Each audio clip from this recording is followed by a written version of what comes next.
Good morning, beloved boomers. Good morning, good afternoon, or good evening, wherever you are. This is Miss Gloria in this unprecedented times. You know, a lot of us don't want to talk about how lonely we are. Loneliness is really not something to be ashamed of. A lot of us have lost our spouses. Some of us have lost our children in different ways. It's a little bit of drizzling out here. I'm on my way to my little, what I call it, my little part-time job. I've actually retired, and I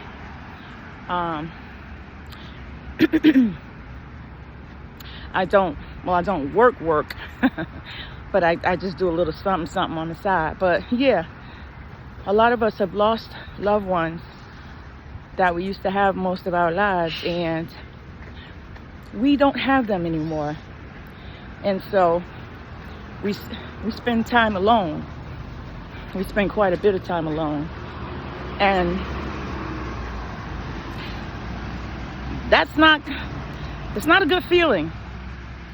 And we have to, the things we used to do with them, we do them alone. We go shopping alone. We go to church alone. We eat alone. We go for walks alone. And we pray alone. And, life becomes very quiet. And I'm just here to say that when I lost my husband in 2018 to aneurysm, it was very tragic and very sudden. It was very sad, very horrible. It was very many other adjectives you can think of. It was very disturbing. I had anguish. We were in a whole nother state. It was just like something out of a nightmare. It's not like, and then on top of that, come to find out he had leukemia. So I only had 3 days with him in the end. And so you guys gonna walk with me in the rain. So at least I'm not alone. So I don't have any reason to be lonely today. As a matter of fact, I hope this doesn't hurt my phone, but as a matter of fact, that's one of the reasons I started my channel, because of loneliness. I'm not per se lonely, but I wanted to do something to make sure that I don't wind up in that boat again. And I knew that with 76 million people out there, I could touch bases with some of y'all. And we could, get together somehow and walk in the rain together and, share experiences. But I don't want to talk about what happened in 2018 today. I want to talk about how there's so many ways to not be lonely. And I know you've heard of ways, but I want to be a witness to say that it's not the end all, the be all when you're lonely. It's just not. Look at me, I'm here. It's been 6 years and Jimmy's not here with me anymore, and I've been able to get up and put on a little makeup, and I've been able to go forward. And every day hasn't been rainy day. There's been sunshine days, and I'm able to smile. I can still smile. There's some days I can smile and the smile don't quite reach my eyes. And then there are days I can smile and the smile reach my eyes. But regardless, I can smile. Sometimes you can just go ahead and get you a pet, and that helps. It helps to walk. It helps to go out and walk. Go for walks. Walking really helps. It helps to make yourself get out of bed. It helps to do some routines. You have to get up and make yourself do things. It's going to come to a time when people are going to not necessarily be there anymore after a while. Not because they don't want to, but because they can't. A lot of times when something happens in your life that's tragic, looking at you reminds them of the tragedy, and it makes them feel sad, makes them feel bad, and they can't do it anymore. So I used to think that they didn't care, and that made me hurt more. Like, how could they just not care and just leave me sitting there in that big mess? And that made me feel sadder. It was just, but you see, your judgment is off at that point. When you're sitting in grief, your judgment is not working. A lot of things are not working. Your judgment's not working. Grief has you all upside down and it turned inside out. Your heart is not working. It's broken. You need a really big hug from the person that's gone. It's just a big mess. And so what I'm trying to say is it's best to keep moving. It's amazing what movement will do. Movement will change things. Movement will make things different. It's great to meditate. If you believe in God, it's great to pray. Go into that special place and pray.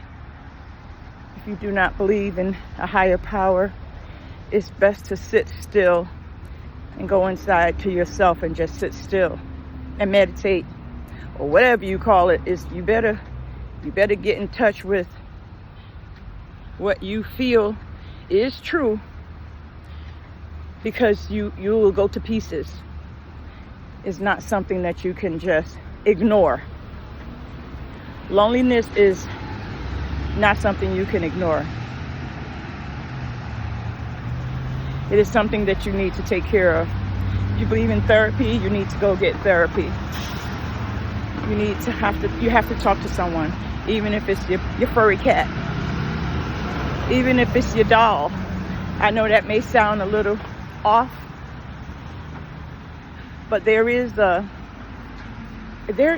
whole what would we call it? There's a whole there's a whole group of people out here that we have dolls, and they're called, I forgot what it's called. Oh my God, I'm having a senior moment, because believe it or not, I'm a senior. I'm a boomer. It's called, it's not called a doll baby, but there are these dolls, and they look like real babies. And I'll come back to the video and I'll tell you what they're called. But people, adults, and these dolls are not for children, because they're made like real dolls. Oh, reborns. They're reborn dolls, and they're real comforting. And it's mostly women. Men don't usually have these, but to each his own. Maybe men do, but women have these dolls. They're very comforting, and they look like real dolls, and they look like real babies, and they feel like babies. They are amazing, and they're very comforting. And you hold them, and you're very soft, and etc.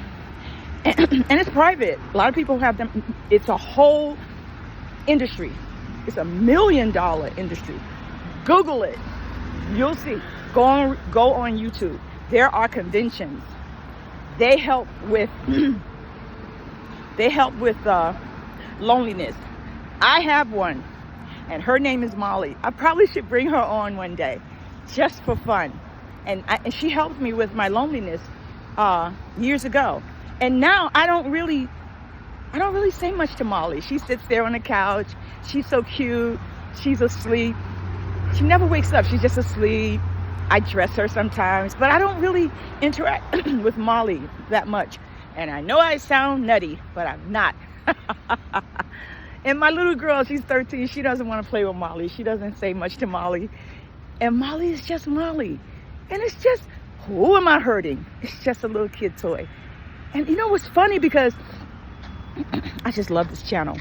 When I was a little girl, my dad would not let me play with dolls. And this is the 60s. And you know, it's probably good. But I don't know. Well, he was a minister. And I found out later on, he said, okay, I'm going to stop for now. But he said, because if I let you play with dolls, the next thing you know, you're going to want a baby. So that was his logic as a minister. So, you know, I'm a parent, I'm a grandparent. I now know that we as parents do the best we can, and we do what we do as parents. We do all that we know and what we know for the betterment of our children when we know it. And that's all we know. That's what we do. And I don't judge parents unless you're going into some sort of doing something wrong to hurt your child. Other than that, I don't judge parents and their ways of raising their children. That's what I have learned as a parent and as a grandparent. And so I never got to play with dolls as a child. They did give me a walk and hold your hand doll eventually, because I guess at some point they realized, oh my God, I think we went too far. But at that point, I just was playing with the walk and hold your hand doll. So now as a 50, 60-year-old woman, I got me a reborn doll, and she's adorable. So I will introduce you all to Molly one day. But like I said, I'm talking about loneliness, and loneliness is an epidemic.